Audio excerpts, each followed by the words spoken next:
한국 공군이 사거리 500km 이상인 타우루스 미사일을 전투기에 장착하는 모습을 21일 언론에 공개했습니다. 남측은 독일로부터 170여 발의 타우루스 미사일을 순차적으로 도입할 계획인데요. 이달 초 첫 도입 물량 10여 발이 한국에 도착한 바 있습니다.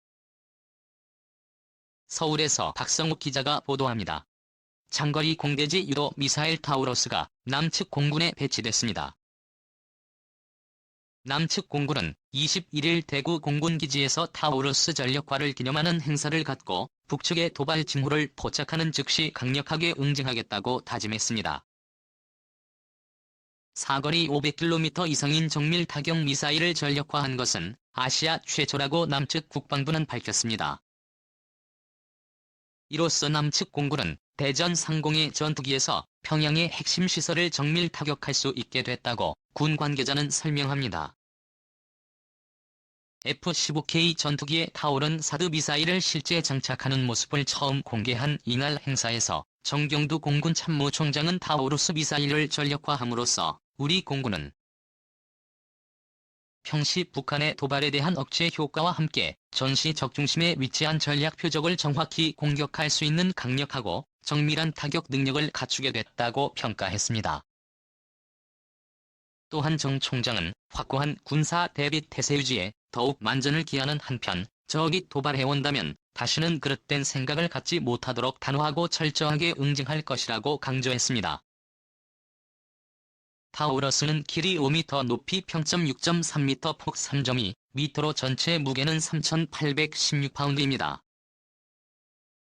사거리가 500km여서 서울 상공에서 발사하면 북한의 영변 원자로와 풍계리 핵실험장 그리고 동창리 미사일 기지 등을 타격할 수 있습니다.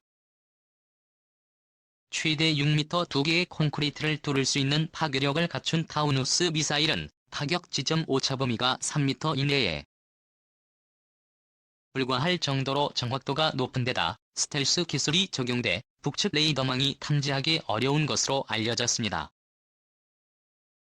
또한 군용 인공위성 위치 정보를 이용해 북한의 전파 교란을 막을 수 있으며 40m 고도로 비행해 북측 항공망도 피할 수 있는 것으로 전해졌습니다.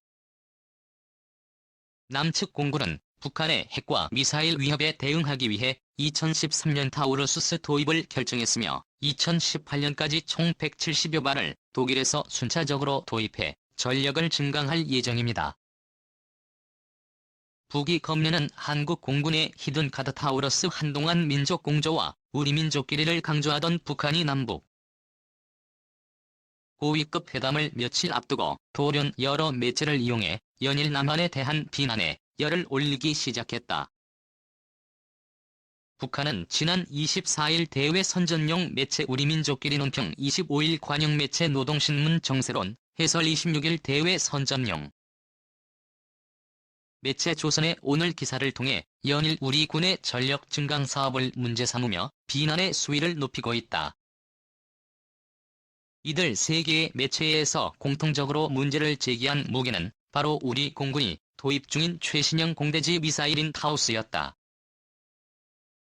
도대체 이 타우러스라는 미사일이 어떤 무게이기에 북한이 관영 매체들을 동원해가며 이토록 예민한 반응을 보이는 것일까? 정식 명칭 KBD-350 타우루스 미사일은 독일과 스웨덴이 공동으로 개발한 공중발사 순항 미사일의 한 종류다. 미사일의 이름을 황소자리에서 따왔다는 보도가 많지만 타우러스라는 명칭은 표적 적응형 단일 및 자동 편제 시스템의 머리 글자를 따 만들어진 단어다. 쉽게 말해 미사일이 표적에 명중할 때까지 유도장치, 탄도 추진체 등의 원형 그대로를 유지한 채 분리되지 않는 미사일이라는 의미다. 총 260발이 도입될 예정인 이 미사일이 우리 공군에 납품되기 시작한 것은 지난 2015년이었다. 그렇다면 북한은 왜 전력화가 시작된 지 3년이나 지난 무게를 이제야 문제 삼고 있는 것일까? 가장 큰 이유는 이 미사일의 성능에 대한 두려움 때문일 것이다. 타우루스 미사일은 전력화와 함께 대한민국 공군 장거리 타격 능력의 새 역사를 쓴 역대 최강의 공대지 미사일로 평가되고 있다. 기존의 주력 공대지 순항 미사일이었던 AGN, 84 슬림은 최대 사거리 270km, 탄도 중량 360km 정도의 성능을 가지고 있어 평양을 타격하기 위해서는 적장거리 지대공 미사일의 사정권인 수도권 상공까지 전투기를 진입시켜야 했다. 탄도 위력도 크지 않았기 때문에 평양 시내 주요 전략 표적을 명중시킨다 하더라도 완전한 파괴를 보장할 수 없다는 약점도 있었다. 그러나 타우러스는 기존의 미사일을 압도하는 성능을 가지고 있다. 우선 사거리가 길다. 기존 슬램화의 2배에 육박하는 500km의 사거리 덕분에 대전 상공에서 발사해도 평양 중심부의 핵심 표적을 정확하게 타격할 수 있다. 목표 건물의 몇 층, 몇 번째 창문까지도 맞출 수 있는 우수한 명중률도 강점이다. 타우러스 미사일에 적용된 유도장치는 무련의 종류다. 발사 후 표적 인근까지는 이른바 트리테크라 불리는 3중 유도장치가 쓰인다. 이 장치에는 관성항법 장치와 군용 위성항법 장치 지형 참조 화법이 복합적으로 작동하며 미사일을 표적까지 정확하게 유도한다. 미사일이 500여 킬로미터를 날아가는데 소요되는 시간은 약 26분이지만 북한은 이 미사일의 접근 사실 자체도 파악하기 어려울 것이다. 미사일 자체에 일부 스텔스 설계가 적용되어 레이더로 탐지하기 어려울 뿐만 아니라 레이더 사각지대인 30에서 40m 고도를 지형을 따라 비행하기 때문에 야간에 발사될 경우 레이더는 물론 유관 식별도 어렵기 때문이다. 미사일이 표적 인근에 접근하면 미사일 전방에 장착된 영상 적외선 카메라를 이용 미사일을 발사한 전투기 무장사가 화면을 보며 미사일을 표적까지 정확하게 유도한다. 이러한 정보 또는 김정은을 공포에 떨게 하기에 충분하다. 평양 중구역 창광동 소재 조선노동당 본관 건물의 김정은 집무실 위치가 확인되면 언제든지 그 집무실의 창문으로 타우러스 미사일이 날아올 수 있기 때문이다. 타우러스의 명중률과 더불어 파괴력도 북한이 두려워하는 요소 중 하나다. 타우러스에는 메피스토라 불리는 최첨단 탄두가 탑재되어 있다. 메피스토는 괴테의 소설 파우스트에 등장하는 악마 메피스토펠레스를 일컫는 줄임말이지만 이 미사일에 적용된 탄두의 메피스토는 표적에 최적화된 다중 효과 고성능 첨단 관통 탄두의 약자다. 이 탄두에 적용된 지능형 신관은 일반 표적에 대해서는 명중과 동시에 탄두를 폭발시키지만 벌컥나 지하시설의 경우 미사일이 가진 운동 에너지로 강화 콘크리트를 최대 6m까지 뚫고 들어간 뒤 범퍼 내부에서 탄두를 폭발시킨다. 이 때문에 미사일의 탄두 중량은 480kg이지만 실제 파괴력은 900kg급 폭탄과 맞먹는 수준이다. 이러한 위력은 평양 지하 깊숙한 곳에 북한 전쟁 제휘소를 파괴하기에는 역부족이지만 지상에 노출된 대부분의 지휘소와 통신시설은 손쉽게 파괴할 수 있다. 김정은을 직접 잡지는 못하더라도 김정은의 손발을 묶어놓을 수는 있다는 이야기다. 우리 공군은 이러한 가공할 위력의 미사일을 내년까지 170여 발 도입할 예정이고 90여 발을 추가로 주문해 놓은 상태다. 사실 기존 전력화 물량 170여 마리나 신규 주문 90여 발의 도입 결정과 전력화는 이미 지난해 이전부터 진행돼 오던 사업이기 때문에 북한의 이번 문제제기는 뜬금없어 보일 수도 있다. 하지만 현재 우리 군이 올해부터 착수하는 다스 후속 사업을 들여다보면 북한이 왜 발끈하는지 알 수 있다. 우리 군은 F-15K 전투기용으로 265발의 타우루스 미사일을 도입하는 데 이어서 이 미사일을 아예 국산화해 대량 배치할 준비를 하고 있으며 이 한국형 타우루스 개발 사업이 올해부터 착수에 들어간다.